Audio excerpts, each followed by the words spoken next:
Cool, lovely to see you all again. Welcome back. Thank you for the last session. It was really nice to have all the questions and answers afterwards. It'd be great to do the same after this lecture as well. So I'll allow lots of time for questions. So please do think through what you want to ask and how to take this after the presentation. I'm going to share my screen now. With the slides that I have. So hopefully we can see those. So this is the second session. The last time was scoping a policy paper. This is about presenting the research, writing and research process. And then there'll be one left after this to talk around maximising the impact around the launch and an advocacy part. Just a little recap of where we were from last week. I was trying to pull out the differences between a raw policy paper in itself, what we do more at Ember and what I do most of the time, which is what I'm calling here policy relevant timely research paper. And then the other side of that, you have an academic paper. So we're trying to kind of tease out the differences of all of these. And when I talk through today about the writing and research process for a policy paper, I mean, I really mean this middle bit about a policy relevant timely research paper, and you can see a bit how would you find it in here, and a lot of these definitions I put down here relate directly to the kind of writing content side. So this is one of the key slides from last time, trying to kind of articulate this link when we start scoping a document about how you found something interesting, and that on the other side impact you say you want to say to somebody, you want to say this to this person at this time, and in the middle of that is the writing and research process that enables you to take the idea that you've had in the scoping process and put that in the most useful way that can then set you into creating impact from it afterwards. And there's really three parts to it. So we've talked about the scoping part already. And what I want to talk about in this session today is getting a skeleton draft together, writing the draft in itself, and then the review process.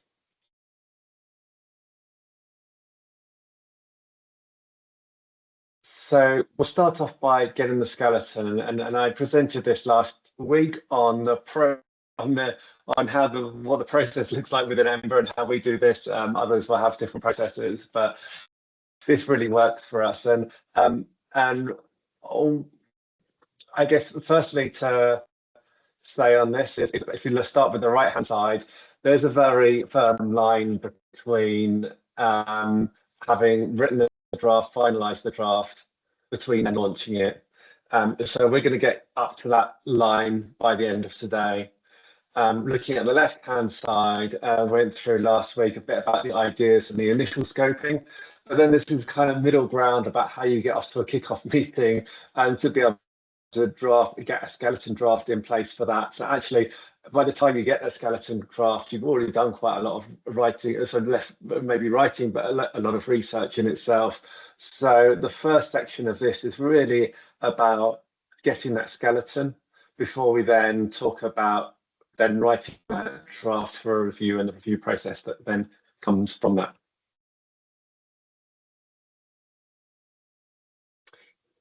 From the scoping process, you've come a fair distance already. So I'm going to carry on with the example that of my most recent paper, which is the first evidence of a surge of solar in Africa. And last week I went through the drivers, the audiences, and the outcome to describe what I wanted to achieve with that paper. Also, importantly, there's a title at the top of that as well, the first evidence of a surge in solar in Africa. So almost just getting that title right at that start of what you want to communicate, why you're writing this paper, is fundamental to then how things break down from that. scoping as well, you've defined the timeline. So I don't think there's anything else on this to talk about today. Rather, the next step is really to go into the skeleton and take that driver audience outcome, the idea that you've had already, and put it into a skeleton. But for me, there's really 4 parts to creating a skeleton. By the way, there's no set way to do this. I think everyone does it in a slightly different way. So it would be interesting to, if others were to go through their process, what they would have. This is what works for me. So it's by no means the only way to do it. And I guess what's important is also the iteration between these parts, because I think anyone when they're scoping a skeleton will have these 4 points in here. It's just a question of how you pull them together, and quite often I like going with that story flow at the first place. You start with the title. You've already got the title from the scoping process, and you want to be able to say what do you actually want to be able to say as part of the story that flows through from this. So in this case, it's Africa's solar panel imports are up. There's many countries that are importing record amounts of solar. The solar panels will transform many countries. There's some kind of context for that. And then the rest of the solar is likely for consumers more so than utilities, which is a surprise to the story, where a lot of people in Africa are seeing a big pickup in utility solar, but actually a lot of it is coming from distributed solar, which is why I wanted that as part of the upfront story, one of those 4 story pieces. Then you kind of have the factors that sit underneath that. So in this case, it's to try to think through what that means a little bit. That solar panels are up. Is that, in this case, it was the last 12 months. It was a record in December. It wasn't coming from South Africa like it had done historically. They were kind of important factors to pull out from that. And then from that, you're able to really unpack some data points as well that you can start thinking about in the research for this, because this is kind of constantly, there's a kind of constant iteration but when you're writing all of this, to then looking back at the numbers that you've got and trying to see what the numbers say. And you've through the scoping, you know that the solar panels are up already, but now it's trying to put a bit more meat around that, trying to pull out exactly so a bit more about the time periods that you're used to, some of the factors that went into that. So the data points are quite critical to that. And then you can start thinking about what a graphic might look like. And the graphic, we'll go into the data viz later, but the graph in itself has got to be a way to try to showcase what that number was. So if the headline here is that solar imports have risen 58%, then that's what the graphic in the last 12 months. So the graphic has got to explicitly show that number somehow. And the way that when I create documents, and people have different ways with this, but I get myself quite lost in long Google Docs at times of trying to work out how different things fit together. I quite like creating a storyboard in itself. So for each one of those story flows that you have on the left-hand side, you can find a way to put on the factor, a data point that supports that factor, and then a graphic, preferably on that lead data point that you're going to start. There's going to be a starting point for this, and this really gets the writing process, the writing and research process started. So for me on this project, I had 4 different slides going through, trying to pull that out, and yeah, you can see for each of those 4, I've got a series of factors, the data points that go alongside them, coming from, and then at the top, the story flow that then carries through. It's quite common. The reason why the story flow is so important, it is quite common to have, oh, this is interesting, and this is interesting, and this is interesting, but none of those things kind of overlap or pull together back on the story again. So important that when you're looking at your interesting things that you want to present, to know how they're linked down so that they can tell a story to the reader, rather than just be here's for like distinctly like slightly overlapping things that you can't quite make any sense of. Together they've got to help tell a story together, not have a independently tell a slightly different story. And then when you've done this, because this is so much about iteration, is to go back to that driver, that audience outcome that you've had before, and go, right, okay, is this what we set out to do in the first place? Like, look at the audience, try and think about the audience. Is this the kind of things that's going to start, like, that the audience will be expected to see as part of that story? What other parts of the story might they be interested in? So going back to test against that driver, the audience, the outcome that you've done, is a really important part of getting that skeleton together.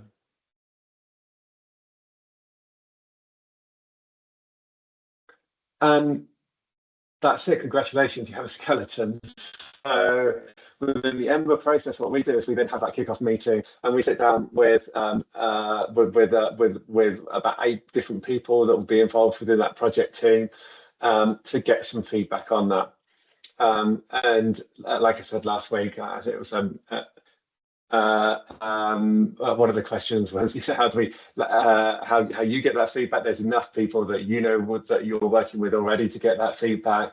And when you get that feedback, because everyone's got a slightly different brain from a slightly different angle, asking slightly different questions about this, it would be completely inevitable that you're going to have to redo a lot of this.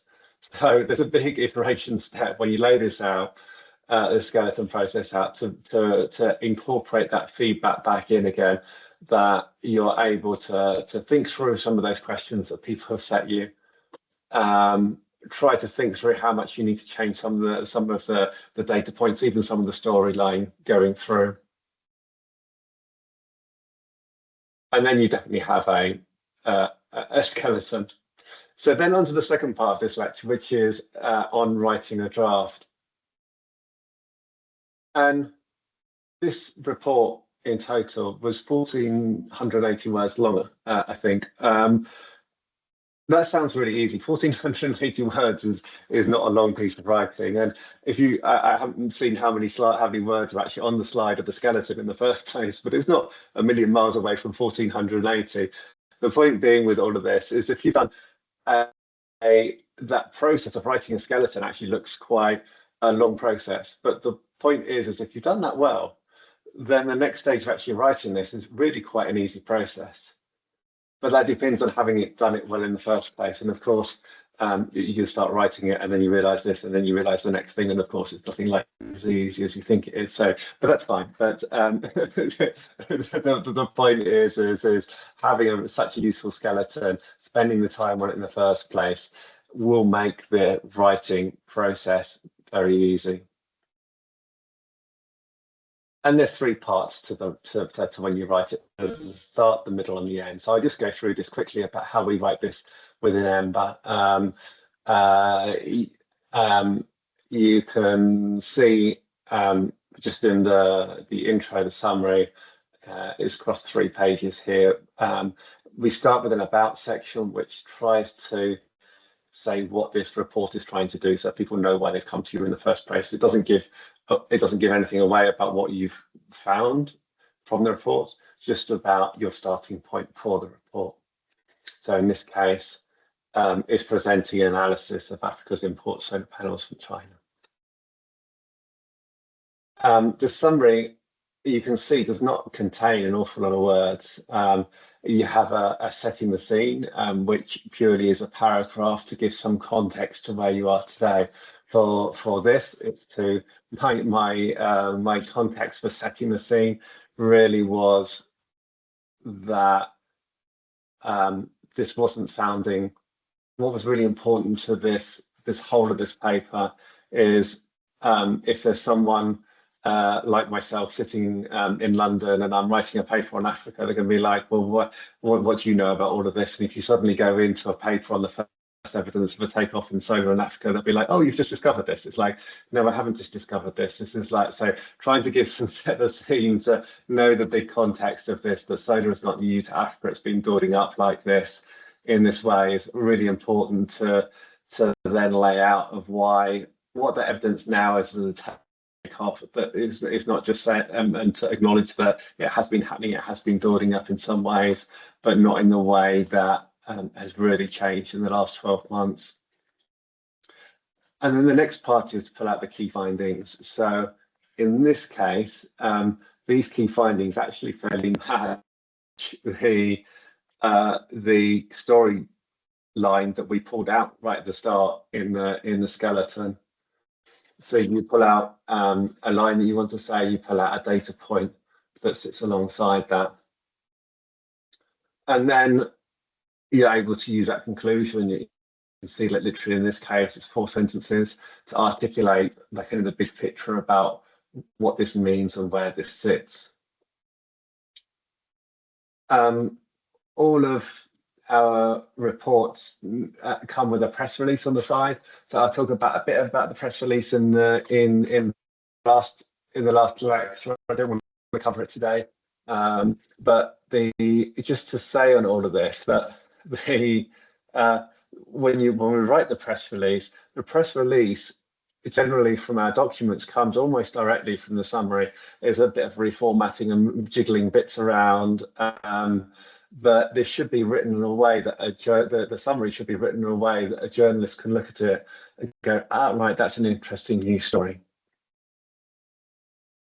And what the journalist will also need as well when they do it is a quote. So what we do here is a quote. The quote is I don't know how you're doing this when you'll be practicing your own one, but having a quote is really impactful. It really kind of brings the project to life a little bit, because you can be a lot more expressive in your actions in a way that looks out of context or disingenuous within a kind of a factual document.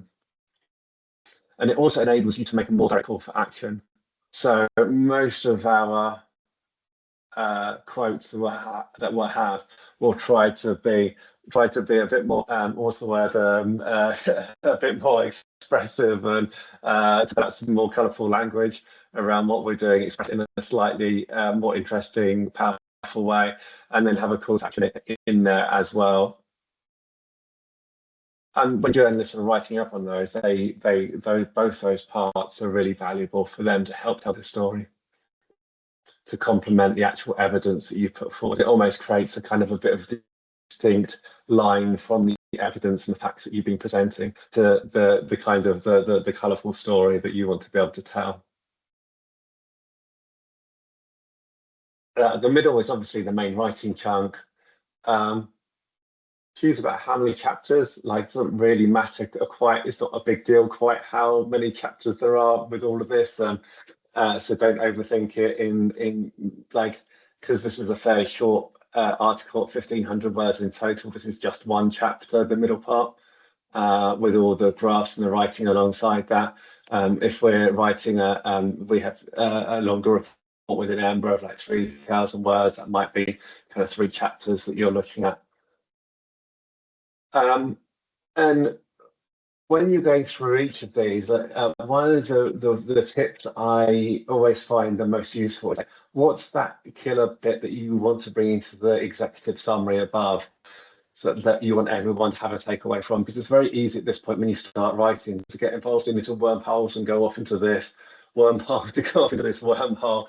And some of the detail is really valuable to tease out some of that detail. So this isn't about cutting out the detail, it's making sure that whatever you've got is important enough to the story, either to bring into the executive summary or to give essential detail that would support that bit, that the key finding that does go into the executive summary.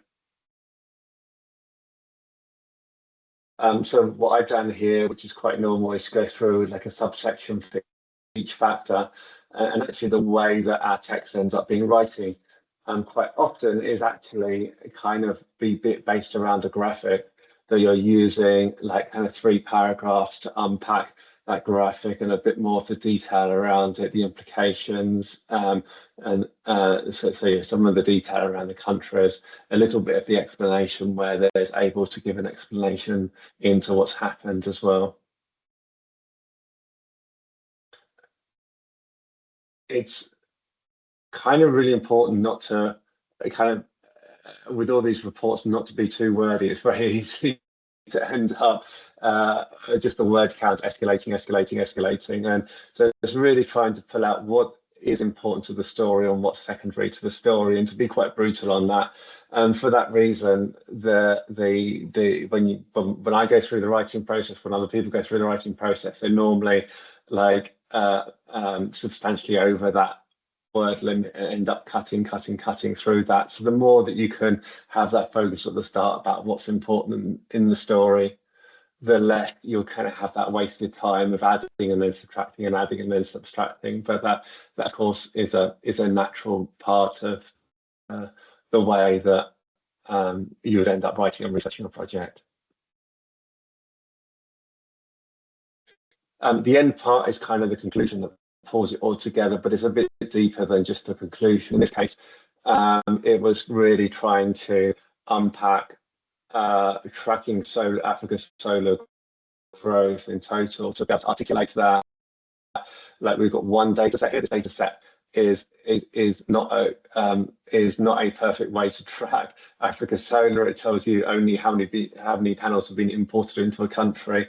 So what else do you need to know alongside that? And then what other policy parts are there might be around that. In this case, the policy the asks were really much around the data side and analysis side, that more people really try to know where to look for the evidence and set up new and to be able to add into the data and the storytelling process as well, because there's a lot of stakeholders that can really bring that to life through time in a way that no one in Ember could ever have the time or the expertise to.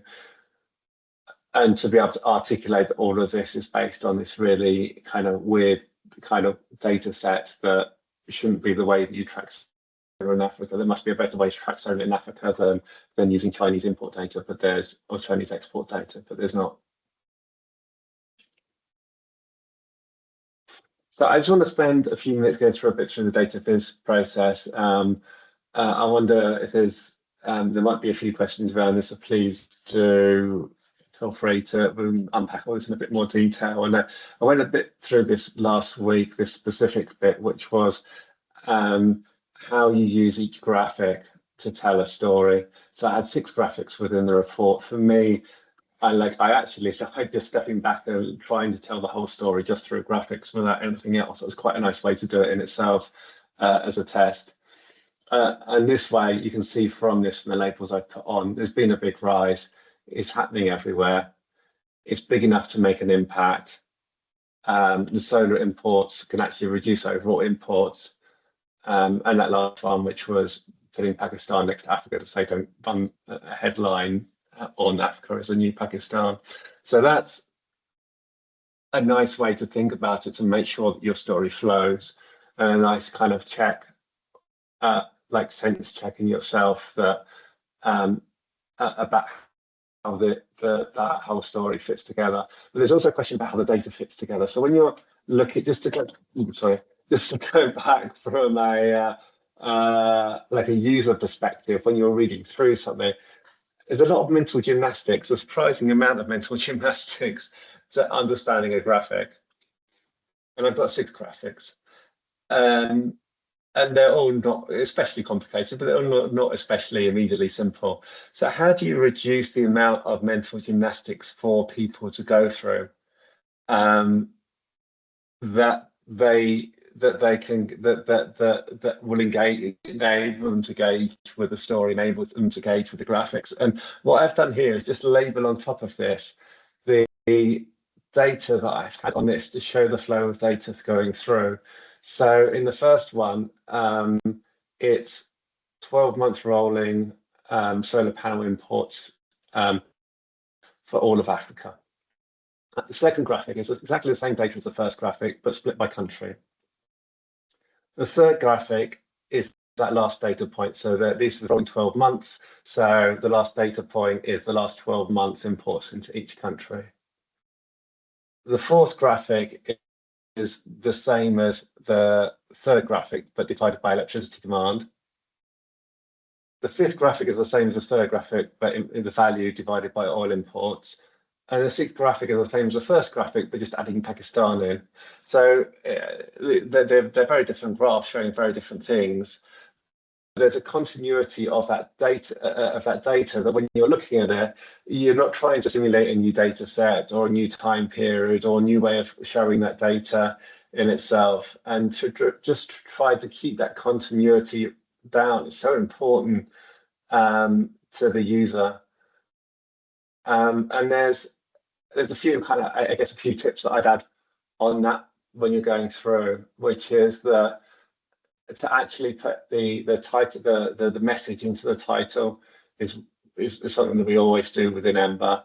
The subtitle is then the units, but a bit more than the units to tease out what factually the graph is showing, the data in the graph. And then you've got somehow to showcase what that data point is. And here we've done it quite explicitly with an annotation. You don't need to do it necessarily with an annotation, but in this case, we've done it with an annotation. So that it's very clear that whatever you have in your key finding, you have a graphic for. So ideally, in my case, I've got 4 key findings and I've got a graphic for each that you can just tell from that graphic. But so from those 4 graphics, you tell the total key findings from the report. So the more all of the graphics can help tie together that story and be really tight, the easier that flow of story is for people to understand. And another tip here, which is not just for dataviz, but data throughout the whole report as well. There's all, because when you're writing about your data, you'll be like, oh, this is interesting on these last 3 months and this last 3 years and this versus this, and you end up with all these comparators going through your report. And the more comparators you have, the more mental gymnastics there is to have it, the more the story doesn't quite flow together. It's really important to really choose as many comparators, like a comparator, and then try to stick it for it all the way through. So in this case, it was rolling 12 months of solar panels. So normally it's a time span that you're trying to compare through time. In many cases, there's also a unit to compare. So like you're using percentage of generation or you're using gigawatt hours, I guess is another example. So whatever metric you're using is trying to keep that same metric all the way through, that you're not flicking around and causing like this dissonance in the reader that forces them into extra thinking when you don't want them. You want to try and minimize their thinking.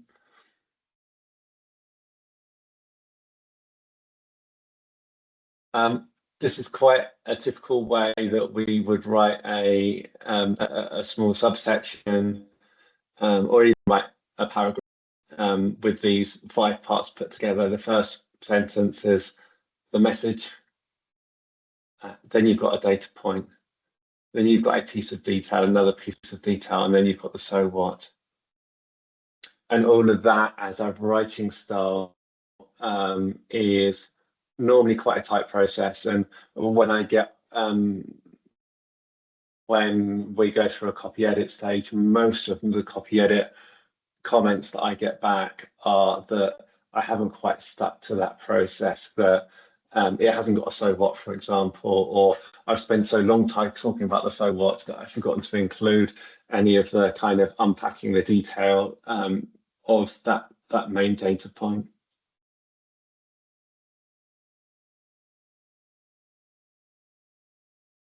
And there's another iteration. Go back again. Go back to the driver. Go back to the audience. Go back to the outcome. Is this what we wanted to achieve? That's always a critical part of what to do.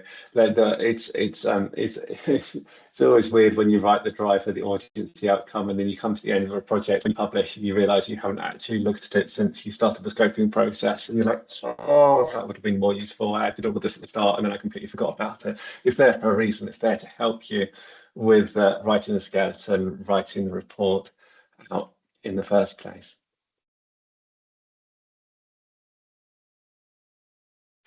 And then the final slide, which is really around the review process. The review process is essential for all sorts of reasons. Mostly that, like I say, everyone thinks about things in a different way, and will always be able to add back in. And in our case, we have internal peer reviews, we have external peer reviews. The external peer reviews are normally people that have a specific technical interest or campaign interest in what you're writing about, so can actually add to to relate back to the technical part and some of the more data part more directly than anyone would internally. There's also always a lot of feedback, which is really useful. What I do far too often is historically, and I'm getting a bit better now, what I've done far too historically is give a peer review copy out. Sorry, the first bit is you make sure you notify who the peer reviews are up front so you can plan for their time. So say in 3 weeks, I'm going to send you this, is this okay? What I actually do, because I think the peer review process used to kind of be a lot more formal, and people used to take it a bit more seriously. So historically, I've been like, oh, do you mind doing a peer review of this? And if I send you this in a few days or a few weeks' time, actually what's better is make it a little bit less personal and forcing them into a decision on it. Say, I'm going to afford this in a few weeks' time. I wonder, or a couple of weeks' time, I wonder if you might have time to be able to review it, please. And sometimes people will, sometimes people won't. But it's hard to pin down people nowadays for a commitment to say, oh yes, they'll definitely find time to have it. So it's almost just to ask them a question on inviting a few people rather than relying on one person. I was saying about having a good quality draft. Far too often, what I've done is I've set out what I thought was an okay document, but it wasn't really that rounded, and it had a lot of outstanding issues on it, and that just forces that when you go through the peer review, they're commenting on the wrong things. They're commenting on all the things that you kind of had to do in mind already, but you haven't got around to, and it's almost wasting their time, and it's wasting your time. So it's really important to make sure that you don't just get the skeleton and start adding a little bit to the skeleton, and they go, okay, that's a draft. Let's just get it to the peer reviewer. We do it on Google Docs. Sometimes I do it for Word. I still don't know how to use review process on Google on Microsoft Word without getting very frustrated. When you do it, the reason why I love Google Docs is for me, I know how the version control works. If you're sending lots of different versions to lots of different people, be prepared for version control nightmares. You're not sure what you corrected when. So it's really nice to have one comment. It doesn't matter that the same people are editing into the same document. People are normally quite comfortable with that. It's nice to allow like 4 working days for that kind of magnitude for people to come and do ask if they want crediting, if you want to put them on there as a reviewer. Normally they're fine. Most of the time they don't want an affiliation for their professional organization, but just to put their personal name. That's quite often how it works. Do mark up anything you want them to specifically review on. So a lot of the time you're going to be asking someone in a certain context, like, this is the bit I really want feedback on. So make it clear to them by highlighting that. And then allow yourself 4 days after that to then incorporate all the comments. A lot of the comments you'll get are fairly generic comments normally, and like, okay, well, that's a spelling thing, or that will take 2 seconds. But quite often, especially if you've got a decent reviewer, going through it. They'll provide some really insightful points that will force you to think about, force you to go back to some of the data, reassess some of the data and question some of the data, analyze it in a different way. And potentially that has a lot of processing time attached to it. So don't just think that you're going to be able to run through and spend half a day incorporating those comments. At the end of this process is the copy edit process. So it's actually AI is very awesome for this. So do use AI to go through. There's different levels of kind of copy edit going through. So there's a simple spell check that's easy. You can do that within the document already. A lot of the AI now will give it much more detailed suggestions around sentence structure. Some of it also is increasingly will do help with data checks as well. So I ran one through yesterday and they're like, I think you meant 18 countries, not 17 countries. It's like, oh damn, I forgot to update that bit, and it spotted it for me. It's like, this is quite cool. You can lean heavily into AI for that. A large amount that we have internally, when we have someone internally do copy editing documents from our comms team, and a lot of what they do, as talking about earlier, is trying to get that sentence structure and the flow to better go through, to make sure kind of the words and the sentences in the right order, and really trying to make every sentence as clear as possible going through. AI is a bit less good at that at the moment. I'm sure it'll get better at that. But it is a kind of, given that you're probably going to be doing a lot of the copy edit process yourself, it is worth allocating quite a lot of time at the end of this process as well, just to go through almost sentence by sentence of have I got that in the right place? Am I linked into the right document? Hyperlink to go through. Have I make sure I've only got one space after every full stop? They do all those things as you go through, and there's all sorts of checks to make on that, which makes that quite a long and dull process, but kind of an essential process for adding the last few percent of kind of shininess onto that document, which is really important when you're getting to a publication, trying to get it to a state of being published. So I'll leave it there. I'm really looking forward to the questions. We had some great questions last week. The next lecture is probably the one I love talking about most, which is the actual maximizing impact on the launch day and the advocacy that comes from it. So it's talking about creating a press release. It will be talking around trying to get journalist interest. It'll be talking about presenting it on social media, and then trying to reach out for podcasts, and also how to reach out specifically to individual stakeholders through email, other means, conference speaking, all of those parts, which for us is how you actually create impact from the report that hopefully you would have, by the end of this lecture, have written. Thank you.